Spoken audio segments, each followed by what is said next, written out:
perfecto. Entonces, ¿qué estuvimos viendo durante las semanas pasadas? Entre la sesión 1 y 2 que tuvimos, estuvimos creando un módulo que nos permitiera extraer información de Mercado Libre, ¿verdad? De cualquier producto que nosotros quisiésemos. Luego reordenamos el código para separarlo en base a funciones y que cada función hiciera una tarea específica, ¿verdad? Asociada al flujo que iba a seguir nuestro proyecto. Entonces, por ejemplo, tenemos cosas como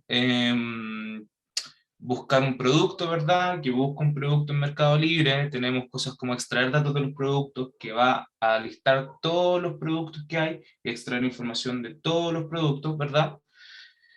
Y luego tenemos una función que se llama crear reporte, que lo único que va a hacer es agarrar esa lista de reportes, o sea, de productos, esa lista de datos de productos, y me la va a devolver en formato pandas, y que posteriormente yo voy a extraer hacia un Excel, ¿verdad? Súper simple. También estuvimos viendo, ¿cómo se llama? Estuvimos viendo cómo debiésemos esperar porque aparezca un elemento dentro de una página.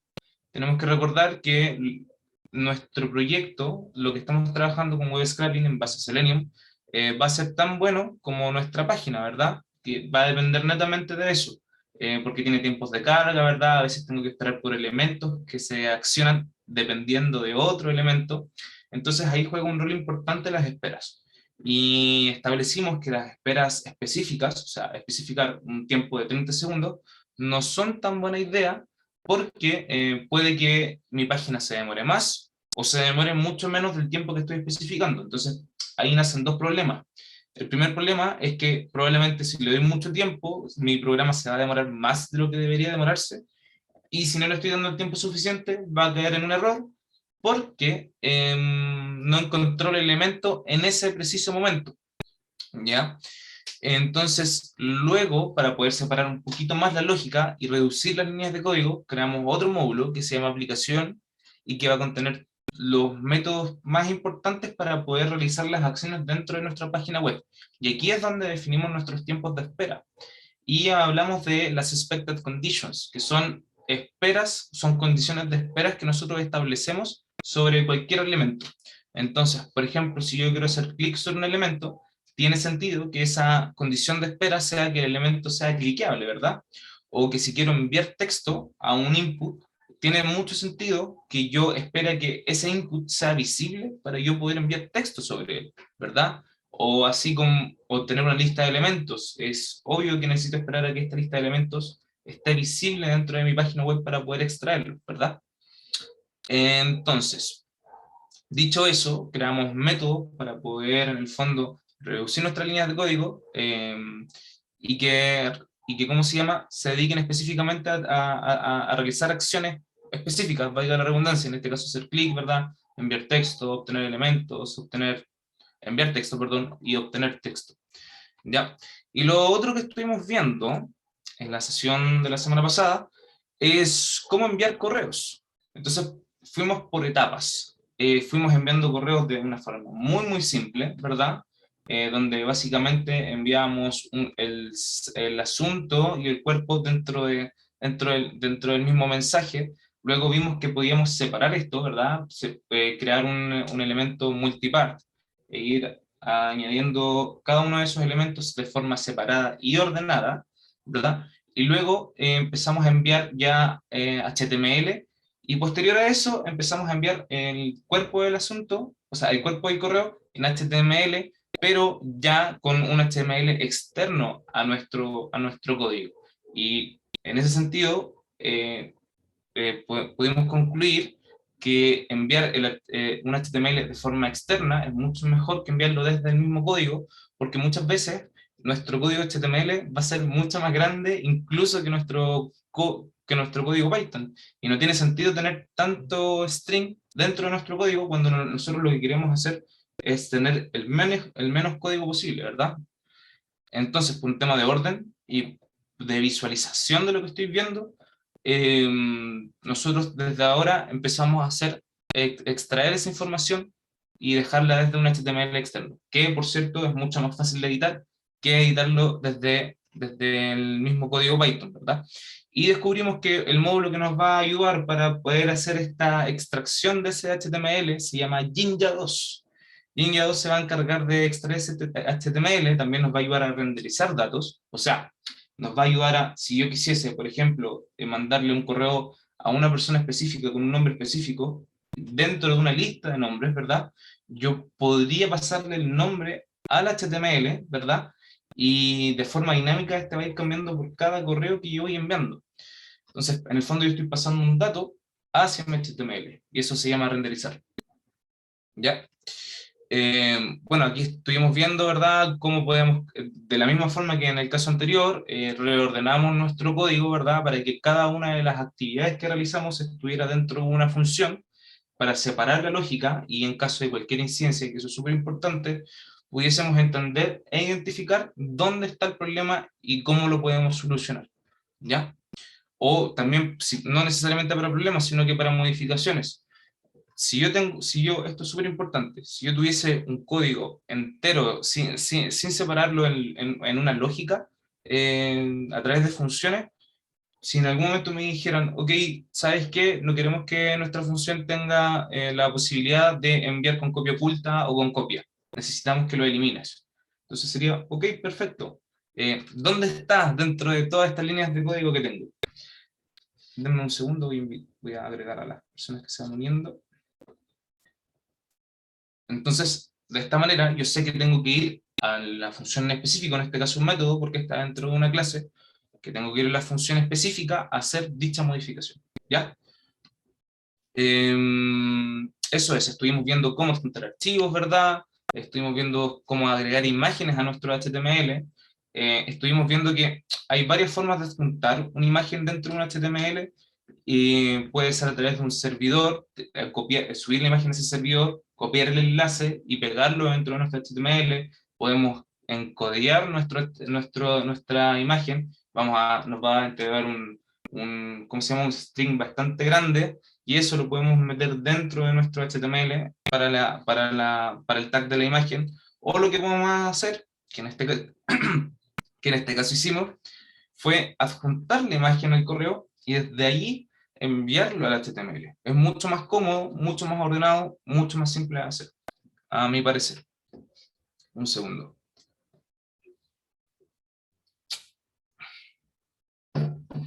Perfecto. Entonces, esto queda de forma súper fácil. Básicamente, creo una instancia de mi correo, envío un mensaje, o sea, creo un mensaje, perdón, que va a tener un asunto, ¿verdad? Un template, que en este caso no se lo estoy pasando, y una lista de destinatarios. Podría también tenerla con copia y con copia oculta, pero como son valores por defectos, no lo definí. Puedo agregar imágenes y luego enviar el correo, que su única función es enviar un correo, ¿verdad? Un segundito. Dicho eso, entonces, nos encontramos con algunos problemas. Y esos problemas es que estoy especificando varias variables dentro del código. Por ejemplo, bueno, acá no está escrito, pero estoy especificando el usuario, la clave, el servicio y el puerto de servicio. Entonces, esa información es sensible, no debiera estar en nuestro código, porque generalmente el código va a estar versionado en alguna parte, en algún lugar, en GitHub, GitLab, Bitbucket, donde sea. Y es importante que esa información esté resguardada fuera del código. ¿Cómo hacemos esto? Nosotros podemos crear archivos de configuración. Tenemos varios archivos de configuración. Tenemos .env, .ini, .yam. En este caso nosotros vamos a usar .env. Todos al final realizan la misma función, que es extraer todas las configuraciones fuera del código, ¿ya? Entonces, de tal manera que yo simplemente, a través de un gitignore, si yo quisiese subirlo a cualquier repositorio, esa información no se va a subir con el proyecto, solamente se va a subir el proyecto en sí. Toda esa información va a quedar dentro del archivo, en el servidor o donde sea que esté alojado, ¿ya? Así que vamos a hacer eso, y también vamos a, ¿cómo se llama? Vamos a crear un módulo main que va a correr todo lo que nosotros acabamos de hacer, ¿verdad? para crear el proyecto como corresponde. Entonces, ¿qué vamos a hacer? Vamos a crear un nuevo archivo que se va a llamar .env. Y aquí vamos a guardar toda la información de nuestro proyecto, ¿ya? ¿Y qué cosa?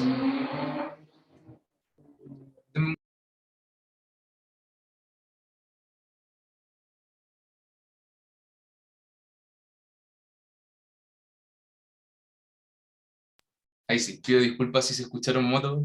Acá hay, arreglan motos, tengo vecinos que arreglan motos. En fin, ¿cómo se llama? Vamos a definir cuáles son las variables que yo necesito dentro de nuestro proyecto. Se ríe Marcelo. Entonces, lo primero que vamos a definir es la configuración base de nuestro proyecto, que en este caso sería la ruta en sí de este proyecto. O sea, aquí yo con un, ¿cómo se llama? ¿Cómo se llama? Con un gato, yo puedo, con un hashtag, yo puedo, ¿cómo se llama? Hacer comentarios dentro del código, o sea, dentro de mi archivo de configuración. Y aquí voy a especificar que esta configuración es del proyecto, ¿ya? Y en mayúsculas voy a pasar el nombre de esa configuración en particular, ¿ya? Y, ¿cómo se llama? Acá le voy a pasar la ruta de mi proyecto. Entonces, voy a ir acá, voy a copiar la ruta, copy path, y lo voy a pegar. Así de simple, no hay que hacer nada más. Entonces, voy a guardar. Y voy a aprovechar de crear un archivo que se va a llamar main, que es el encargado de correr el proyecto.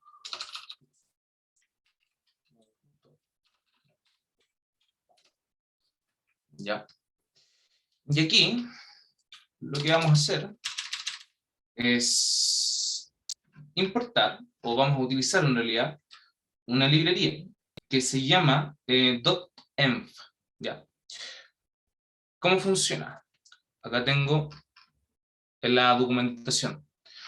Básicamente, lo que hace .env es cargar información, ¿verdad?, a nuestras variables de entorno, y yo desde ahí puedo consumir dichas variables hacia mi archivo Python, ¿ya? Está esa forma de hacerlo, ¿ya? Y hay otra forma que nos permite, en el fondo, en vez de cargarlo a nuestras variables de entorno, que nos devuelva una variable en formato de diccionario, que ese es el que vamos a ocupar el día de hoy, que se llama .env_values, ¿ya? Entonces, ¿cómo hacemos eso? Voy a copiar esto que está acá, voy a mandar este enlace por si acaso, para que vean la documentación. Voy a importarlo, obviamente yo ya lo tengo instalado, ¿cómo se llama?, de la documentación sale cómo instalarlo, pip install y el nombre de la librería, ¿verdad? Y voy a crear una función que se llama main, ¿verdad? Como todos los demás módulos. No va a retornar nada. De momento voy a pasar.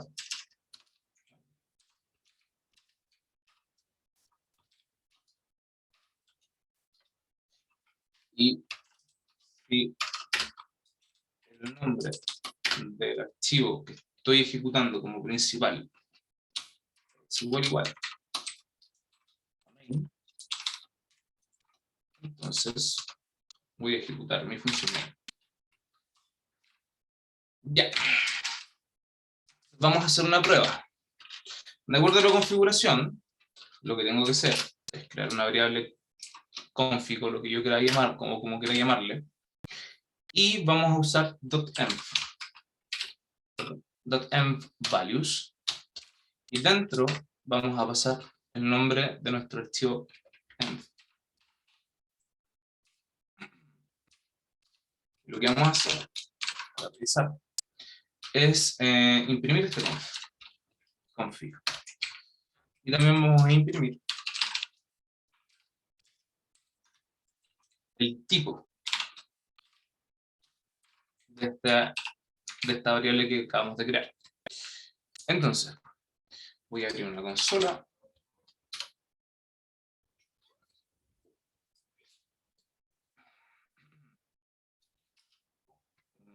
A ver, y vamos a ir a la ruta.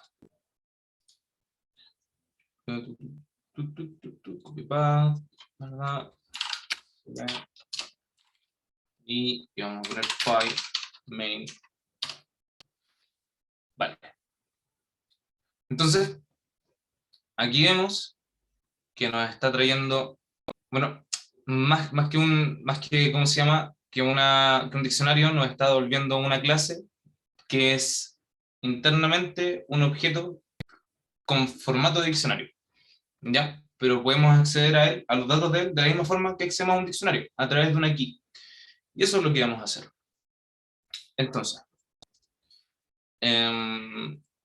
por ejemplo, si yo quisiese mi path, lo único que tengo que hacer es escribir config a project, que es la ruta de nuestro proyecto, y debiéramos obtener la ruta de nuestro proyecto. Ahí está. Perfecto. Entonces, desde ahora, ya no necesito establecer, ¿cómo se llama? Los valores dentro de dentro de mi código, sino que ahora yo los puedo tener externamente. Entonces, vamos a aprovechar la instancia y vamos a, ya que sabemos cómo hacerlo, voy a comentar esto un poco. Voy a empezar a importar todo lo que tengo en mis módulos dentro de esta carpeta. ¿Ya? Entonces, para tener un poquito más ordenado, lo que voy a hacer es crear una carpeta que se llama scripts. Scripts. Y dentro de él voy a guardar todas mis funciones, o sea, todos mis módulos en realidad, que son parte del proyecto, a excepción de main, que lo voy a dejar afuera.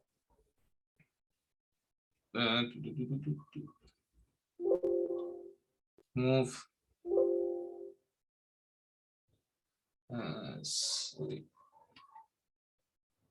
Ahí y ahí.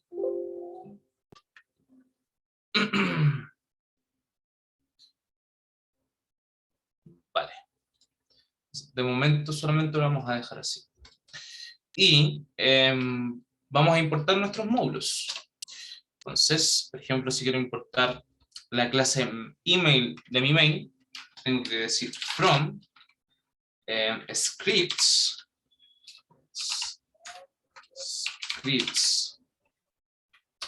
punto mail import, ¿vale? Y, ¿cómo se llama? Ahí está. Y vamos a importar también from. No vamos a hacer from. Y desde aquí vamos a hacer un import directo de nuestro Mercado Libre, porque no tiene clases adentro, solamente que no funciona. Entonces, acá vamos a hacer un import de scripts. Punto.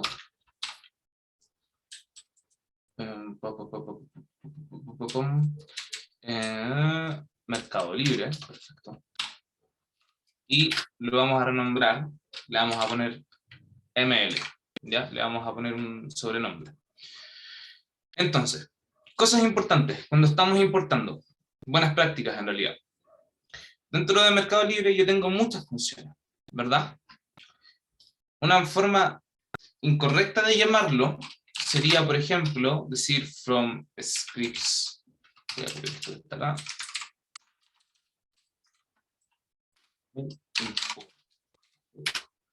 Cuando hago esto, lo que estoy diciendo es que desde el Mercado Libre voy a importar todos los elementos que aparezcan ahí, sin distinguir cuál. Pueden servirme o no, yo voy a importarlo todo, ¿ya? Y esto es un problema, porque no voy a tener una traza de dónde, si en algún momento yo estoy llamando alguna de esas funciones acá, yo no voy a saber de dónde vienen, de cuál es su origen, ¿verdad?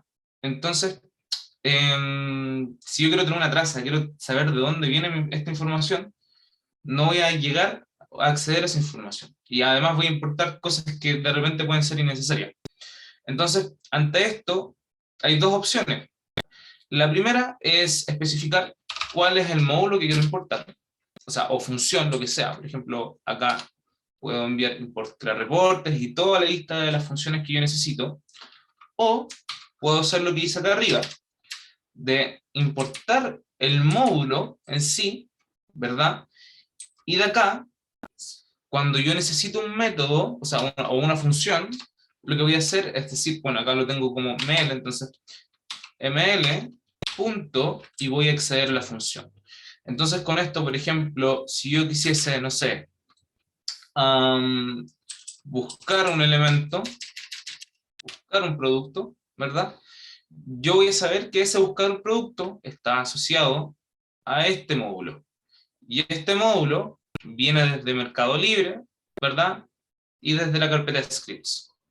Si yo no lo hubiera hecho así, si lo hubiera hecho de la otra forma, no hubiera podido obtener esa información. ¿Ya? Eso es súper importante que lo tengan en consideración. Perfecto. Creo que me piqué. Perfecto. Dicho eso, ya tengo importados mis módulos. Entonces ahora los vamos a ocupar. Y lo que vamos a hacer entonces, por ejemplo, de Mercado Libre, vamos a ir acá, y vamos a copiar nuestro main. Perfecto. Y lo vamos a pegar acá. Vale. Y aquí obviamente me va a empezar a reclamar porque hay varias cosas que aún no estoy importando. Por ejemplo, time no está importado, así que lo vamos a importar. Esto es control punto. Perfecto.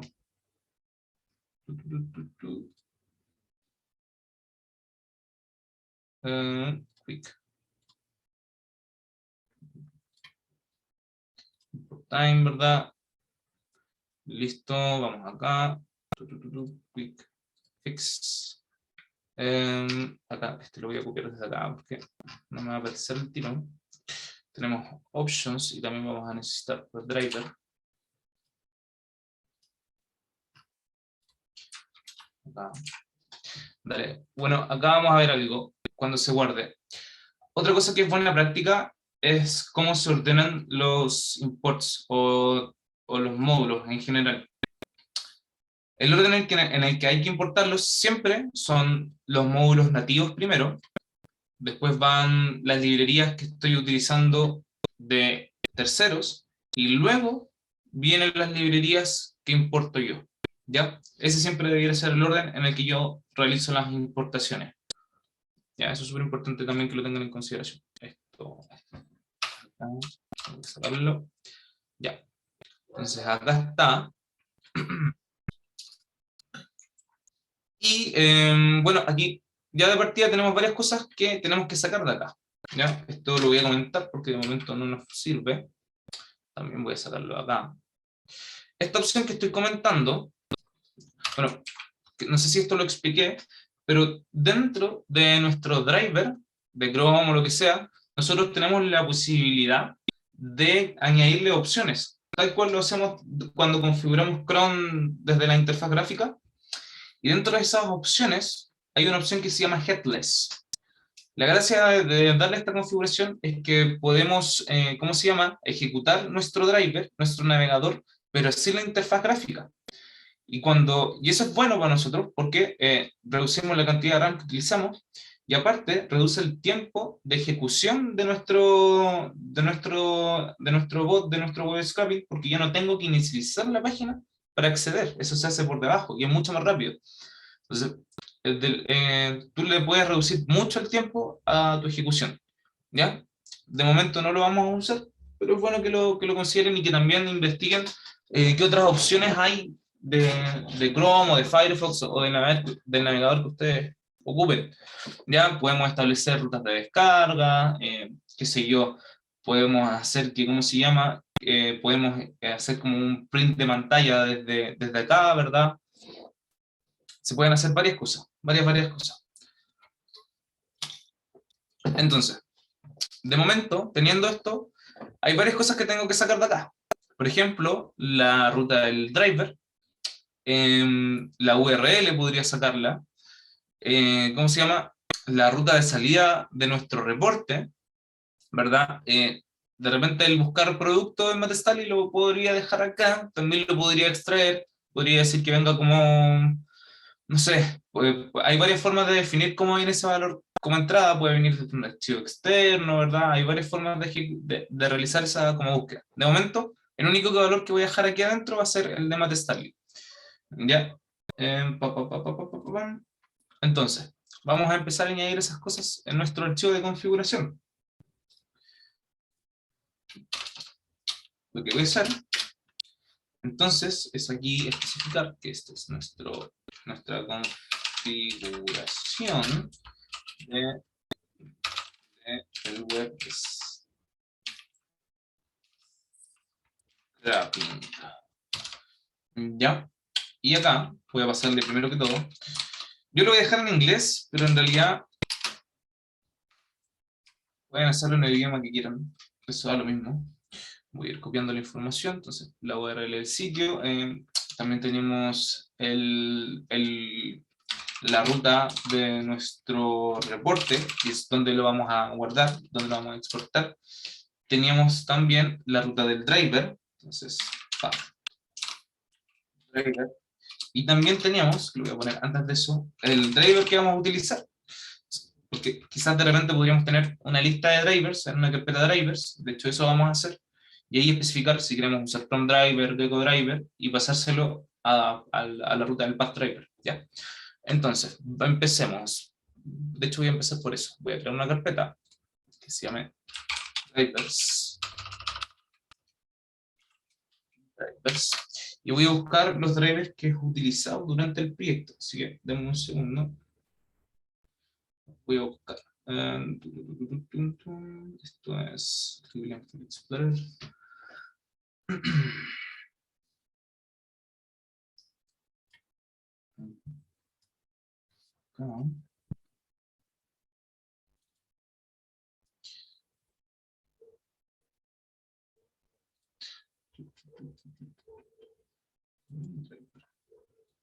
Perfecto. Y vamos a hacer esto. Acá. Y voy a pegarla. Ya. Perfecto. Voy a dejar eso acá. Y ahora, lo que voy a hacer, por ejemplo, es obtener el sitio, que si no mal recuerdo, es esto que está acá. ¿Verdad? Y lo vamos a copiar en nuestra env. Listo. El path de nuestro reporte, también vamos a crear una carpeta para eso. Vamos a ponerle report.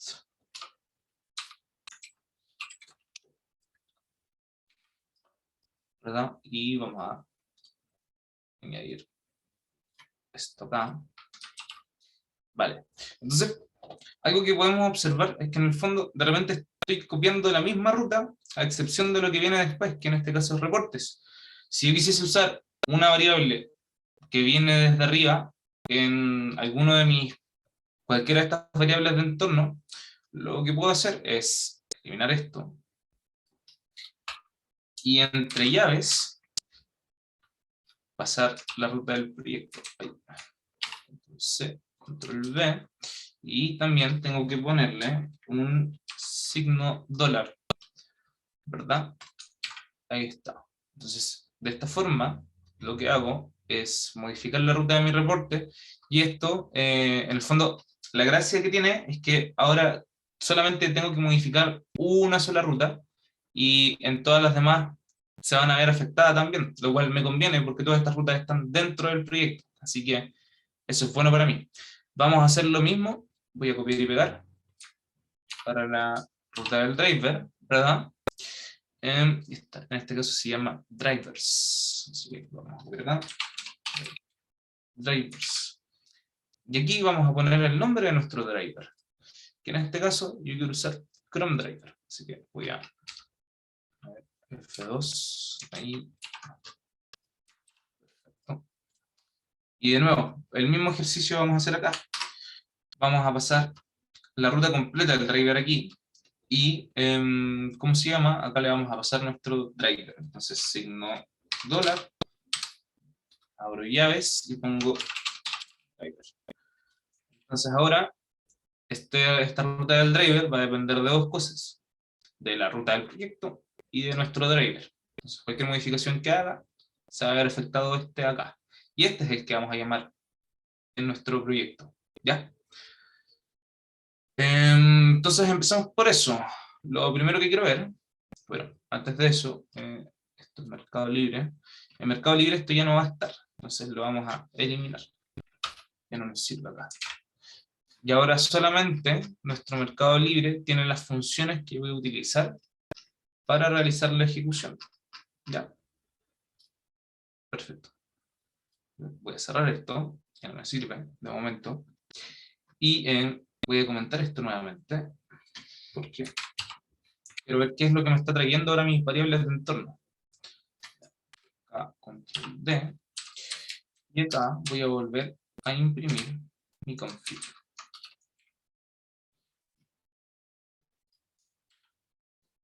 Voy a mi consola. Voy a ejecutar.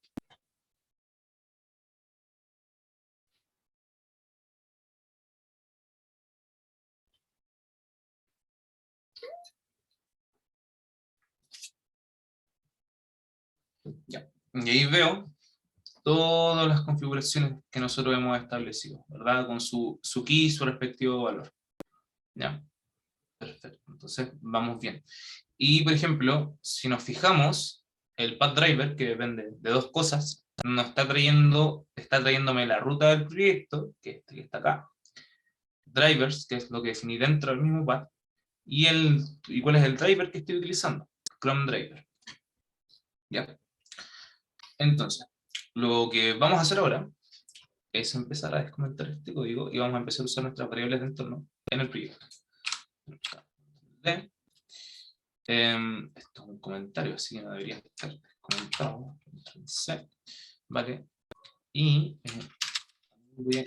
acá está haciendo una medición del tiempo, ¿ya? Del proyecto, a ver cuánto demoraba en hacer el programa, así que también lo vamos a dejar porque de repente es como información que me puede servir.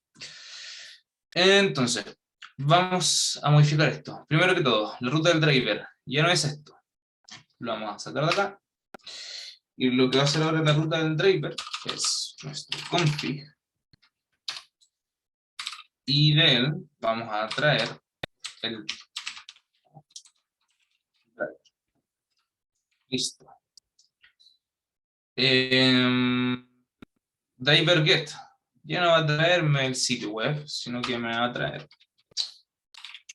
el sitio web, pero desde la variable. Entonces, esto es config y esto es URL site. URL site. Perfecto.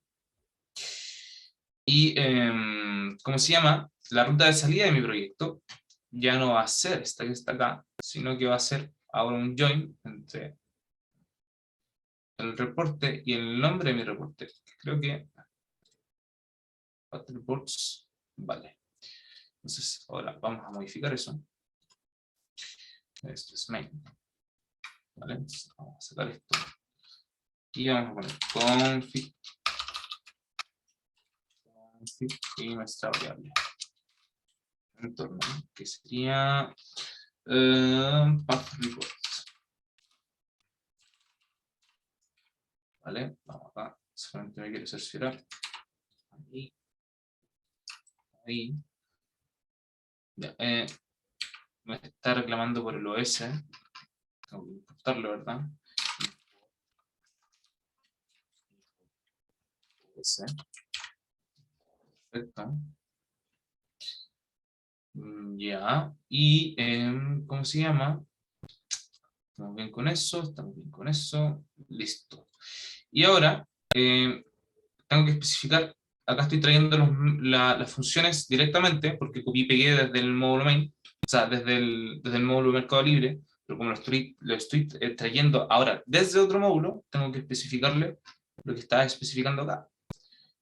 Entonces tengo que poner ml.buscar producto para que diga que Mercado Libre voy a utilizar un método de Mercado Libre, una función de Mercado Libre. Luego lo mismo con esto. Extraer del producto. Y vamos a poner crear reporte de productos. ¿Ya? Voy a verificar bien que esté todo bien hecho. Perfecto. Vale. Y de momento voy a ejecutar solamente esto, a ver qué es lo que hace hasta este punto. Entonces, vamos a ir acá, vamos a limpiar esto. Sí. Yo voy a poner un pequeño comentario.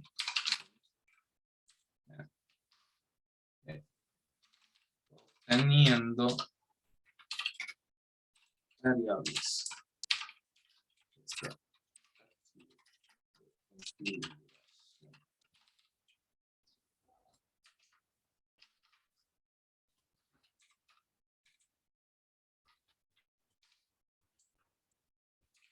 Ahí. Entonces yo voy a ejecutar esto.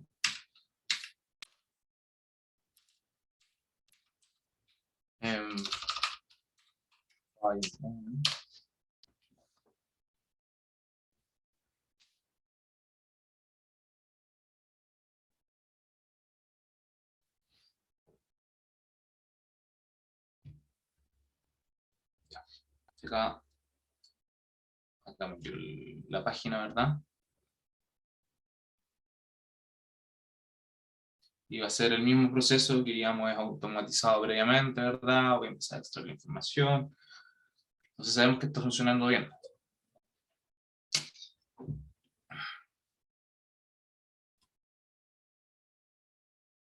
Vale. Me está extrayendo la información de cada producto, ¿verdad? Perfecto. Hasta este punto, ¿hay alguien que tenga dudas sobre lo que estamos haciendo y cómo lo estamos haciendo? Hola, por acá Sebastián. Hola, Sebastián. Llegué un poco tarde, no sé si lo explicaste, pero el tema de dividir generar tantos documentos, no entiendo muy bien por qué. Porque antes teníamos el mercado libre nomás, y ese se ejecutaba y funcionaba bien, digamos. Entonces, ahora lo que se hace es agregar más archivos eso es lo que no me queda claro. ¿Puedes repetirme? Es que no escuché muy bien, disculpa. Le tengo que subir un poco. Lo que pasa es que no entiendo, tú generas un archivo environment.m Sí, sí, sí, sí, y otro main. sí. ¿Cuál es la idea de esos dos archivos en general? Ya, vale. Entonces, vamos con el env. Primero, el env es un archivo de configuración, ¿verdad? Como mencioné al principio, tú tienes varios archivos de configuración distintos. Tienes los .ini, los .env, los .yam, hay varios. En el fondo, lo que tú quieres hacer con ese archivo es extraer la configuración de tu proyecto fuera del código. Porque a ti no te interesa, por ejemplo, guardar contraseñas dentro del código. No te interesa guardar, qué sé yo, los puertos o cuál es el servicio SMTP que estás utilizando para mandar correos, ¿verdad? Ah, Esto es pensando que tú, por ejemplo, vas a usar este proyecto, no sé, para un cliente o lo que sea. Si es para ti, en realidad no importaría realmente, ¿ya? Pero, ¿cómo se llama? Desde desde esa perspectiva es mucho mejor tenerlo dentro de un archivo de configuración. Esa es la razón. La otra razón también para tener un archivo de configuración, ahora que lo pienso, es el hecho de que si quiero modificar algo, no tengo que ir al código a hacer la modificación, sino que lo hago desde mi archivo de configuración. Sé que están todas las configuraciones, entonces si por ejemplo en algún momento me dicen, ¿sabes qué, Alejandro? El asunto ya no quiero que se llame reportes, webinar, mates, no sé. Quiero que se llame de esta forma. Entonces tú dices, perfecto, no hay problema. Voy a ir a mi archivo de configuración y voy a modificarlo desde ahí. ¿Ya? O no necesariamente tienes que ser tú, es importante eso. Piensa que no necesariamente eres tú quien va a hacer esas modificaciones, lo va a hacer alguien más. Entonces pasa que si tienes ¿cómo se llama? Un módulo que es demasiado complejo, demasiado largo, y tú le pides que modifiquen algo ahí, tú no lo debieras hacer en el código, porque es un riesgo, porque pueden modificar algo dentro de él que al final termine rompiendo el código. Entonces, cualquier configuración, cualquier parámetro debiera ser modificado de forma externa, por temas de seguridad asociadas a información que tú probablemente no quieres que esté dentro del código, y también por temas de modificaciones que debas hacer a esos parámetros, ¿ya? Como puertos de servicio o conexiones a base de datos, cosas así. Y en cuanto al main, lo que pasa es que la idea es que cuando tú tengas un proyecto, tú tengas tus módulos que realicen acciones, ¿verdad? Y luego esas acciones se unan dentro de un archivo principal, ¿ya? Es por un tema, no es que no puedas hacer, por ejemplo, no es que, por ejemplo, dame un segundo, desde aquí, desde Mercado Libre, tú te crees, por ejemplo, lo mismo que teníamos antes, deja ver si le puedo hacer control Z, ahí está. Entonces, perfectamente desde acá, yo podría correrlo todo, ¿verdad? Y añadir el main y funcionaría bien. Pero si tú te pones a pensar, el módulo Mercado Libre, como está diseñado, la idea es que no corra cosas. La idea es que yo ahí implemente funciones que me permitan realizar la solución. Y luego, la idea del main es que dentro de ese módulo en particular, yo ejecute las cosas que implementé en los otros módulos. ¿Ya? ¿Por qué razón? Porque, por ejemplo, para poder mandar un correo desde acá, tendría que importar, ¿cómo se llama? Desde mail, todo lo que necesito. Y ya perdería la esencia de lo que hace Mercado Libre, porque yo definí que Mercado Libre iba a realizar solamente, iba a tener todas las funciones que iban a dar solución a esa parte del proyecto. Entonces, si empiezo a enviar mails, pierdo un poco el sentido de lo que hace, ¿verdad? Esa es la idea. Entonces, que Mercado Libre, perdón, haga solamente lo relacionado a Mercado Libre. Que mi correo mail haga solamente lo relacionado a mi correo mail. Porque podría ser lo mismo a la inversa. Perfectamente desde mi módulo mail, yo podría importar Mercado Libre y aquí mismo hacer el web scraping y luego enviar el correo. Pero de nuevo pierde el sentido de lo que hace mi módulo mail, porque mi módulo mail se encarga de tener los métodos necesarios para enviar correo. ¿Se entiende? Sí, se Entonces, entiende ahí. lo ideal es mantener lo más simple posible el código. ¿Cachai? Porque, de nuevo, no eres tú la única persona que va a revisar, esto pensando en eso, no eres tú la única persona que va a revisar ese código. Si una persona ve un módulo mail, va a pensar que ese módulo mail es para enviar correos. Si es Mercado Libre, va a pensar que Mercado Libre es para realizar ¿cómo se llama? El scrapping de ese proyecto. Y si ve un archivo main, va a tener claro que desde ese módulo es donde se hace toda la ejecución. Entonces, aparte del hecho de que hay que mantenerlo simple y ordenado y con una lógica establecida, no quieres que tu código se desordene porque la idea es que no se desordene tu código, eso es esencial. Y si se va a desordenar en algún punto, porque en algún punto tú tienes que implementar todo esto, que sea en un solo módulo, y ese módulo es el main. Ahí te tiene que quedar la embarrada, cuando empieces a unir cada una de las cosas que tú estás implementando. Pero en todo lo demás, tiene que quedar lo más ordenado posible para que cualquier persona que no entienda el método o funcione o lo que sea, vaya a ese módulo y diga, ah, perfecto, esto hace eso. Si quieres una modificación, ah, perfecto, esto hace eso, y lo que tengo que hacer entonces para modificarlo es hacer tal cosa, nada más que eso. Y en ese sentido, perdón que me alargue con la respuesta, dentro de ese sentido, por eso es tan importante, por ejemplo, cuando tú creas funciones, realizar funciones que hagan una tarea en específico. Por ejemplo, enviar correo, ¿qué es lo que hace? Envía un correo, nada más. Agregar una imagen, ¿qué hace? Agrega imágenes, nada más. Adjuntar archivos, ¿qué hace? Adjunta archivos, nada más. Crear un mensaje, solamente crear el mensaje. Entonces, la idea en ese sentido también, por eso mismo, es establecer, y yo creo que esta es como la parte más compleja al final cuando uno está desarrollando, es como idear la solución más que programarla, porque al final todo eso está, tú puedes buscar cómo hacerlo, puedes copiar y pegar y listo, va a funcionar. Idear la solución es lo complejo, ¿ya? Y bueno, también por eso nosotros pusimos type hints, ¿cachai? Los type hints son notaciones que te permiten identificar el tipo de variable que retorna una función, un método, ¿verdad? Porque de esa manera también le permitas a la persona que está revisando identificar, ok, la ruta de imagen, ¿qué es? Es un string, entonces no le puedo pasar un entero porque se me va a caer. ¿Retorna algo de agregar imagen? No, no retorna nada. Entonces no tengo que, por ejemplo, asociar esa función a un valor. ¿cachai? Entonces son pequeños detalles los que permiten que tu código quede ordenado, quede limpio, y que sea mucho más fácil acceder a él, modificarlo, y revisar si hay alguna incidencia. Eso, perdón por alargarme ahí con la respuesta, pero No, muchas básicamente... gracias. Me quedó súper claro ahí. ¿En qué habíamos quedado? A ver, estábamos revisando, creo que funcionó. Ya, bueno, acá tengo un race, pero este race que está acá viene de un traceback que yo creé solamente para saber cuándo llegaba como al último botón. Cuando llega al último botón no existe un botón siguiente, entonces, ¿cómo se llama? Si no existe botón siguiente, va a esperar por ese botón siguiente y si no lo encuentra, va a tirar un error de timeout exception, ¿ya? Por eso es. Obviamente, si esto lo fuera a tener en producción, ese traceback probablemente lo eliminaría porque solamente me sirva a mí para saber cuándo terminó. Ya, pero lo voy a dejar ahí porque en realidad es bueno tenerlo, de momento. Entonces, voy a eliminar esto porque ya no me sirve acá. Está. ¿Vale? Y ahora vamos a trabajar con nuestro correo. Vamos a ver si el reporte lo creó acá, y sí lo creó, ¿ya? Así que estamos bien. Luego, ¿qué vamos a hacer? En nuestro archivo main, ahora lo que vamos a hacer es enviar este producto. ¿Y cómo hacemos eso?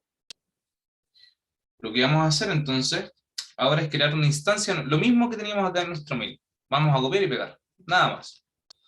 Vamos a agarrar esto, lo vamos a copiar, voy a aprovechar de eliminarlo porque esto ya no me sirve acá. Vamos a guardar, vamos a pegar, y ahora, bueno, acá quedó, mal, ahí, y de nuevo, tengo datos y configuraciones que no debía tener acá. Entonces vamos a crear también una variable para cada una de estas cosas que tengo acá. Vamos acá, entonces, y vamos a poner, por ejemplo, configuración de correo. ¿Ya? Y acá vamos a definir varias cosas. Lo primero es nuestro mail user. De hecho, algo importante, de repente nosotros podemos tener varios usuarios de nuestro en este archivo de configuración. Vamos a tener usuarios para bases de datos, usuarios para el web scraping, si el sitio requiere loguearse en primera instancia, para nuestro correo, para muchas cosas. Entonces, idealmente, si tú, por ejemplo, vas a hacer tienes que especificar de qué es ese usuario. Entonces, en este caso, este usuario es de mail. Entonces, yo pongo primero mail user, ¿ya? Vamos a poner el mail user, vamos a poner de password. ¿Qué más? Mail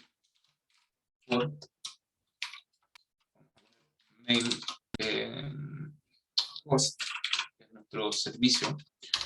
Vamos a poner un mail subject, que es nuestro asunto. Vamos a poner mail test, que son nuestros destinatarios, y mail template, que es el template HTML que vamos a estar utilizando. De hecho, le vamos a cambiar el nombre a esto, porque debería ser más específico quizá. HTML template. Ya. Entonces, vamos por partes.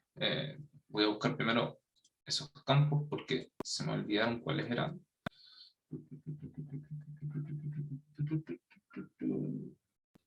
Acá tengo. Ya, entonces, por ejemplo, mi usuario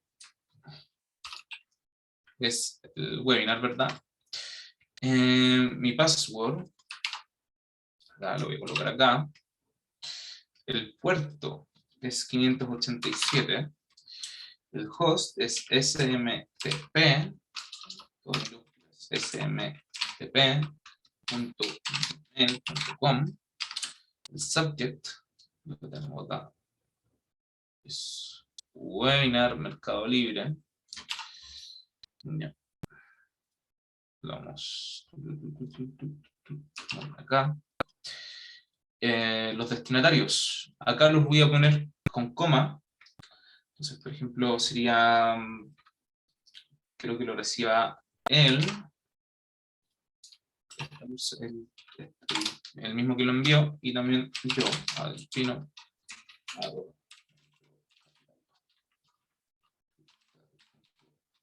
CL.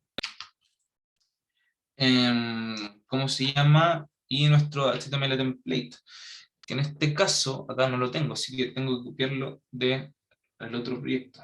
Vamos para allá, a buscarlo. Esto está acá en template.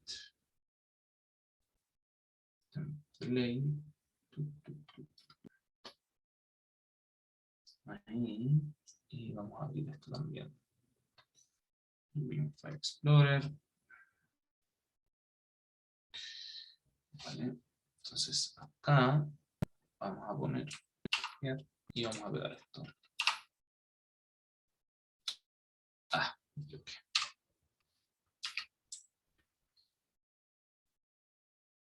Ahí, Control C, Control E.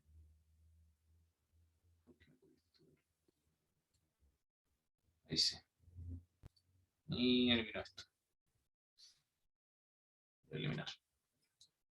Entonces, yo voy a cambiar esto a minúscula para que te lo igual.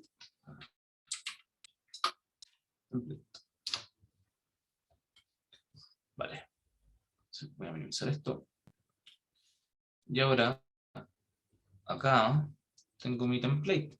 Mi template tiene imágenes, ¿verdad? Y tiene el template que utilizamos la semana pasada. ¿Ya? Entonces, voy a copiar esto. Voy a copiar el path. Lo voy a pegar. De nuevo, no tiene sentido que copie toda la ruta. Mejor simplemente paso la ruta del proyecto.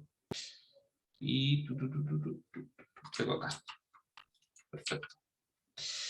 Y en realidad esto es esto. Copy path. Copy relative path. Y ahí. Y ahora elimino esto. Ahí sí. Listo. Y creo que ya tenemos con eso. Entonces vamos a revisar. Vamos a ir a nuestro main. Y admitir. Y lo que vamos a hacer entonces acá es especificar las mismas variables que ya había traído. Y para hacer eso, lo voy a pasar directamente acá. No voy a crear variables. Voy a poner acá entonces config. Y vamos a poner main clave config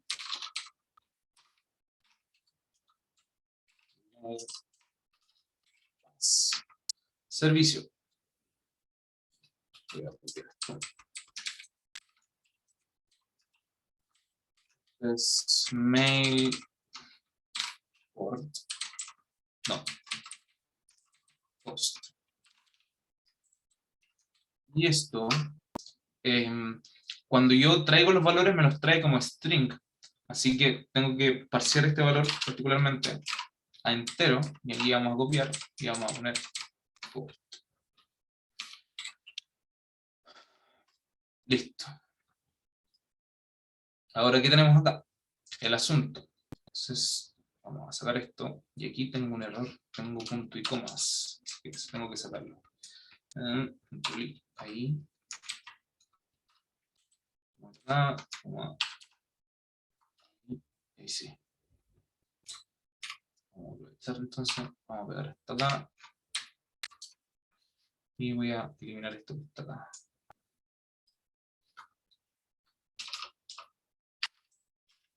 Ahí sí. Dale. Entonces. Nuestro config pass. Y esto es subject.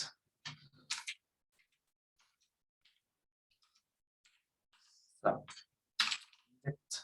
Este era mail HTML template. Mail HTML. Copié todo. C. Ahí sí. Y el destinatario era dest. Pero el destinatario tiene que venir en formato de lista.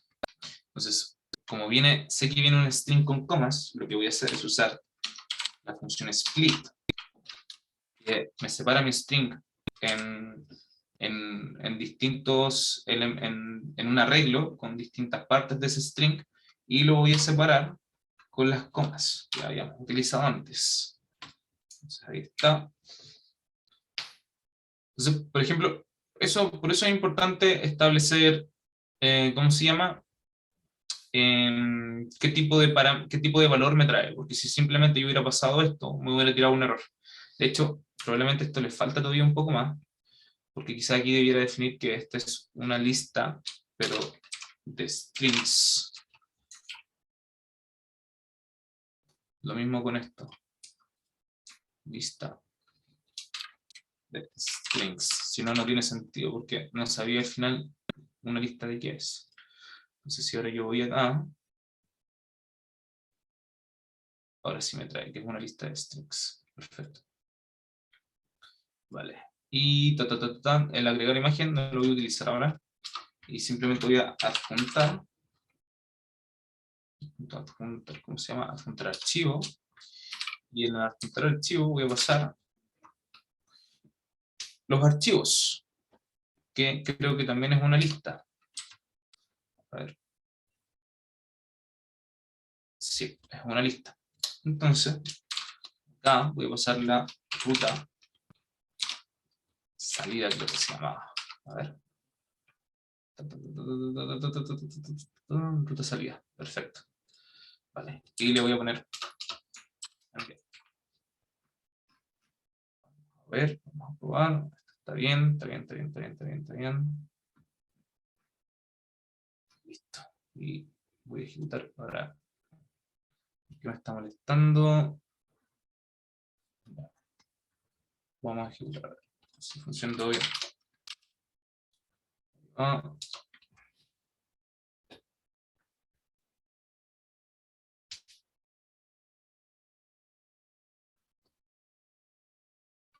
Y está ejecutando, ¿verdad?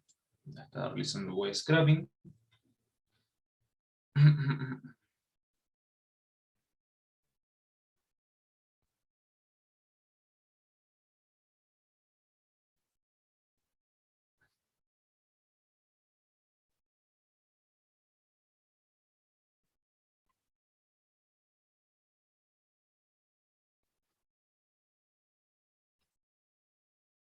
Vamos a esperar a que termine.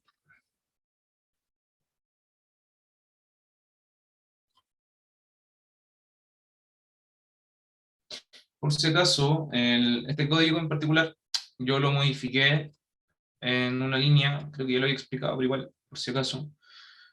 ¿Cómo se llama? Si yo acá mostrara todas las extracciones que hace, se va a demorar mucho.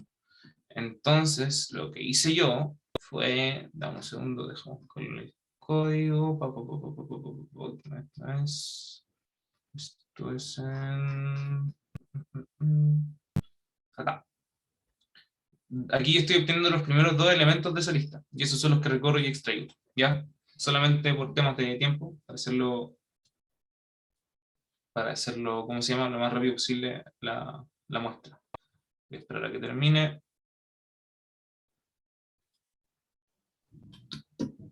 Una consulta, Alejandro. Acá Sebastián de Dime nuevo. eso. En caso de que el programa no pueda entrar a una página, ¿ahí se te cae? ¿O tiene como un try para que lo intente y después siga al siguiente objeto, digamos? Ah, sí, qué bueno que preguntas. Claro, el try que tiene, bueno, sí tiene un try, vamos a mostrarte el código. Este es extraer los productos. Ya, claro. Acá lo que él hace, este muchacho, es primero que todo obtener la lista de los productos. Cuando tú buscas, te aparece una lista de productos. Lo que él hace es obtener la URL de esa lista de productos. Y luego, a través de esa, él recorre esa lista de URLs y va uno por uno buscando ese elemento. O sea, entrando a la página y extrayendo la información. ¿Ya? ¿Cómo se llama? Ah, no, toda la razón no la tengo un try. Pero se lo podrías agregar para validar. No, creo que sí lo tiene. A ver, dame un segundo. Sí, sí lo tiene. Sorry, es que esto está acá abajo. ¿O no? No, no lo tiene.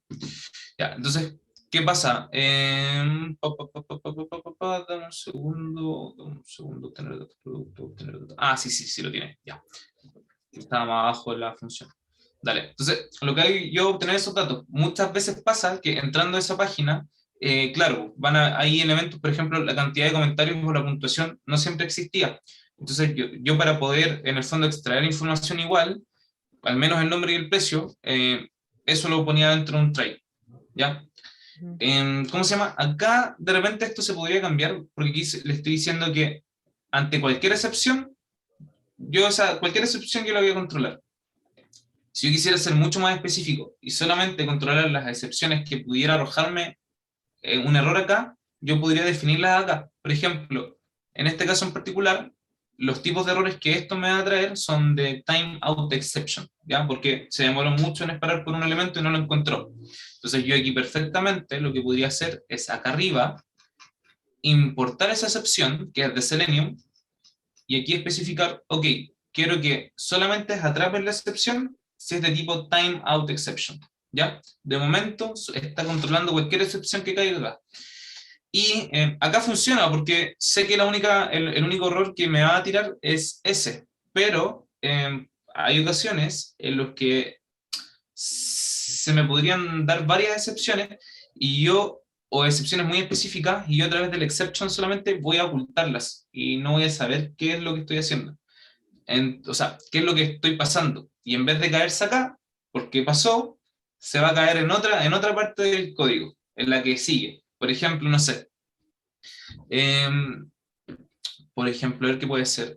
No sé, justamente tenía que extraer el nombre, ¿verdad? Por ejemplo, si lo tuviera separado, si estuvieras accediendo al nombre con un try, después el precio con un try, después, y así sucesivamente.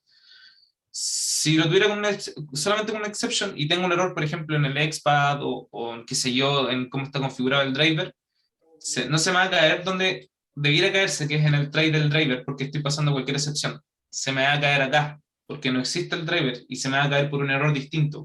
No sé, cualquier cosa, porque la instancia de driver no estaba creada. Pero eso no lo sabe él. Entonces me va a tirar errores como distintos a los que yo debería entender. Entonces, parte de eso de repente también es como cuando vamos a hacer un try, que no ponerle una exception global, así que englobe todas las excepciones que podrían ocurrir, sino como excepciones más específicas. De nuevo, no sé si he respondido a tu pregunta, si me alargué mucho, pero claro, idealmente siempre que estés como extrayendo información, hay que controlarlo porque, como dije anteriormente, las páginas no son siempre 100% fiables. Hay páginas que son muy buenas, que cargan muy bien, que tienen todos los tags con ID, están súper ordenados, y también tienes páginas que son malísimas, malísimas, que de repente los tags de los inputs no tienen información, tenéis que traértelos, ¿cómo se llama?, desde un padre, o desde cualquier elemento que esté por encima que tenga algún identificador que te permita acceder a ese elemento. Qué sé yo, de repente hay muchas páginas que tienen como estas rueditas de carga. Tenéis que esperar a que esas rueditas de cargas, ¿cómo se llama?, terminen de ejecutarse o validar que existan, ¿cachai? Entonces, ahí depende. Entonces, parte de eso, parte de web scraping, es como entender bien cómo es que funciona la página. Porque si no lo controlas, se te va a caer a cada rato. Claro. Y otra consulta, por ejemplo, si en este caso se te cae el nombre, o sea, no hay nombre de producto, ahí para abajo no sigue ejecutándose, o sea, precio de Claro, producto lo busca igual. claro. Por eso yo inicialmente acá arriba definí valores por defecto para esas variables. Cosa de que si en algún momento se cae en uno, me agarre los valores que están por acá. Sigue no siendo 100% efectivo porque puede pasar, de nuevo, que, ¿cómo se llama?, el precio del producto, o sea, no sé, por ejemplo, se cayó justo acá en el nombre del producto porque justo a los desarrolladores decidieron cambiar la ubicación o el XPath del elemento. Ponte tú, un ejemplo. Ujú. Y justo del nombre de ninguno más. Entonces, claro, se va a caer acá porque no encontró el elemento, pero sí existe el precio, y sí existe la cantidad de comentarios, y sí existe la puntuación. Entonces, de repente, la información que yo le entregué en el reporte que exporté no va a ser tan fiable. ¿Cachai? Entonces, probablemente la mejor forma de controlarlo en ese sentido, y va a depender, sería como uno a uno, ir como controlando los elementos, pero eso también va a depender de lo que tú quieras lograr, ¿ya? Porque, claro, perfectamente estos traits están acá. De hecho, yo podría, por ejemplo, acá en mi módulo main, o sea, mi aplicación, por ejemplo, si yo quiero obtener el texto de ese elemento, acá yo podría hacer como un try catch, excepto en este caso obviamente, y controlar el tipo de error que sea timeout exception. Entonces, controlando ese error, va a seguir al siguiente elemento, va a buscarlo, y va a obtener el nombre por defecto del elemento que está arriba. No sé si me explico. Claro, sí, sí. Pero eso, sí, ahí depende, claro, ahí depende tú cómo quieras controlar tu código. Y eso depende directamente del flujo que siga tu código también. Va a variar, va a depender de varias cosas, de qué quieras extraer, de cómo lo quieras extraer, de la página. Hay varios factores que tener en consideración. Creo que ya terminó. Voy a ver si me llegó el correo. Vale. Ujú.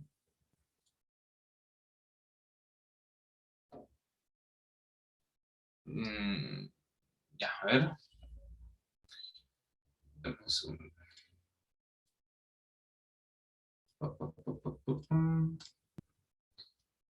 Voy a ver si funcionó el correo, porque parece que no me envió nada.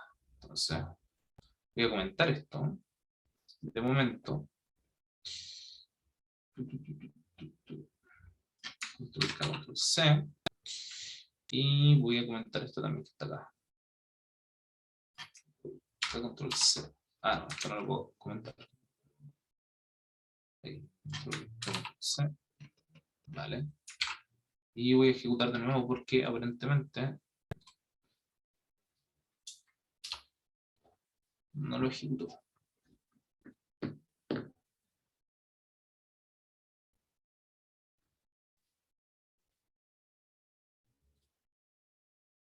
Ahí me llegó. Ya, me había asustado. Entonces, por ejemplo, a ver. Perfecto. Me había llegado con desfase la cuestión. Ahí está. Entonces, acá tengo mi correo, que tiene un HTML, que en este caso no tiene imágenes porque no le he asignado ninguna imagen, y que viene con mi reporte adjunto. ¿Ya? Eso es. No sé si hasta este punto tienen alguna duda de lo que hemos visto, por qué lo estamos haciendo, cómo lo estamos haciendo.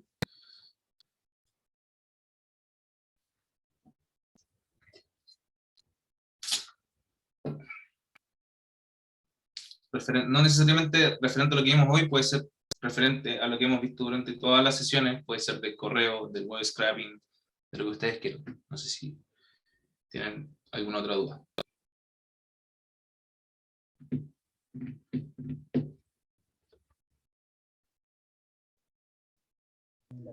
Yo tengo una consulta sobre cuando se hace web scraping.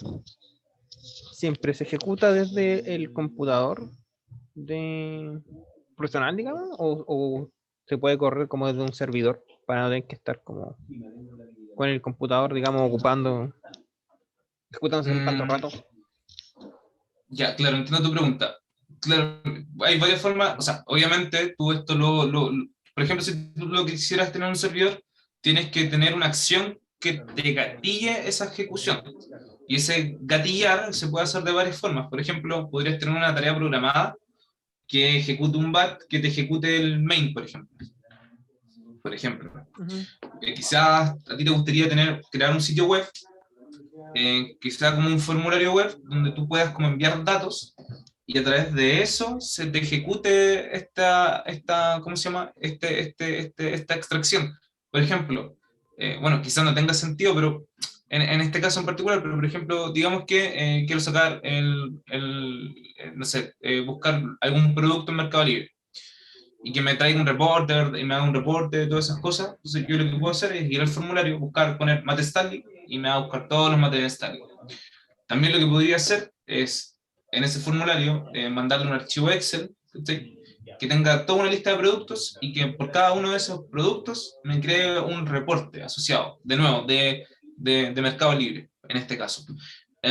Podría hacerlo a través de correo, por ejemplo, que yo estaré escuchando por un correo específico, manden un correo a alguna casilla, yo encuentro ese correo y ahí venga información, un archivo adjunto o algo que me permita identificar, ok, perfecto, tengo que buscar esto o tengo que accionarme en base a esto y se acciona el bot. Hay varias formas. También puede ser por SSH, supongo, como tener un ejecutable en tu computador y que a través de eso, como ejecutarlo en un servidor externo. Hay varias formas, yo creo que hay varias formas. Ya, pero entonces sí se puede hacer, digamos. Esa era Sí, se la puede, consulta. sí, Ok. sí, se puede. Muchas De gracias. poder se puede. Hay varias técnicas y ahí yo creo que depende de ti quizás investigarlo. ¿Ya? Vale. Bueno, Ujú. si no hay más consultas, si nadie más tiene dudas, entonces eso sería por el día de hoy. Espero que les haya quedado claro. eh, ¿Cómo se llama? Lo que hicimos durante este webinar es hacer una pincelada, es una repasada por los aspectos quizás más importantes dentro de web scraping con Selenium. Hay muchas cosas que ver todavía si quisiesen revisar. Para ello tienen que ver la documentación de Selenium, tienen que ver documentaciones de Python para ver cómo se envían correos, ¿verdad? ¿Qué se llama? Lo mismo con el ENV, lo que vimos también es una pincelada, se pueden ver hay varias cosas que pueden ver dentro de él, no solo con ENV, ahí está con los .ini, ¿verdad? Con los YAM, hay mucho, pero tratamos de en el fondo de toda esa información compactarla en esta serie de clases que tuvimos, ¿ya? Así que eso, espero que les haya gustado y como siempre, que hayan entendido o recepcionado algo de lo que se mencionó acá. Me demoré un poco, ayer les envié, ¿cómo se llama? Por correo, no sé si a todos les habrá llegado, si no, hoy día lo corrijo y se lo vuelvo a enviar. Les envié un correo con, ¿cómo se llama? Con la sesión de la semana pasada, el código, bueno, la URL del código siempre va a ser la misma, el mismo repositorio, ¿ya? Así que eso, cualquier duda que tengan, me pueden enviar un correo, no hay ningún problema. Eh, y eso, no sé si a todos les llegó el correo ayer, eso me importaría saberlo. Hola Alejandro, yo me acabo de unir recientemente, recibí la invitación por LinkedIn, entonces en realidad no he estado presente en ninguna de las otras sesiones, pero de verdad que me parece súper interesante esta aplicación. Entonces, si me pudieras enviar el correo, no sé si puedes. Sí, ¿puedes escribirme tu correo? Ya, hagamos esto. Los que no les ha llegado el correo, ¿cómo se llama? Mándenme su correo, escriban su correo acá. En teoría, yo debiera tener su correo porque cuando se registran creo que tienen que poner el correo, pero por si acaso, escríbanlo acá y yo me encargo de reenviarles la información, ¿ya? Gracias Alejandro, sí, ahí lo envié. Perfecto, ahí está entonces Cristian, Juan, no sé si hay alguien más que ¿cómo se llama? Que no le haya llegado nada aún, pero si son solamente ellos, entonces dejamos por cerrada la sesión de hoy día, ¿ya? Que tengan un buen fin de semana, espero que les haya gustado el webinar, este es el último de esta, al menos de este webinar en particular, esta es la última clase. Se van a venir muchos más, ¿verdad? Si quieren acceder a información de otros webinars, creo que tenemos también de Business Intelligence y otras cosas, pueden acceder a la página, ¿cómo se llama? Al YouTube de Metro Capital. Son enlaces que también les voy dejando. Eh, y bueno, también les pediría, como en la última sesión, si pudieran llenar el formulario para saber más o menos qué les pareció, ¿verdad? Si hay algo que cambiarían, etcétera, etcétera, etcétera. Se los agradecería mucho, ¿ya? Así que eso, que estén muy bien y espero volver a verlo si es que hago otro webinar Eh, acá, ¿ya? Buenísimo, gracias Alejandro. Dale, que estén bien. Igual, hasta luego. Hasta luego, que estén bien. Chao, chao.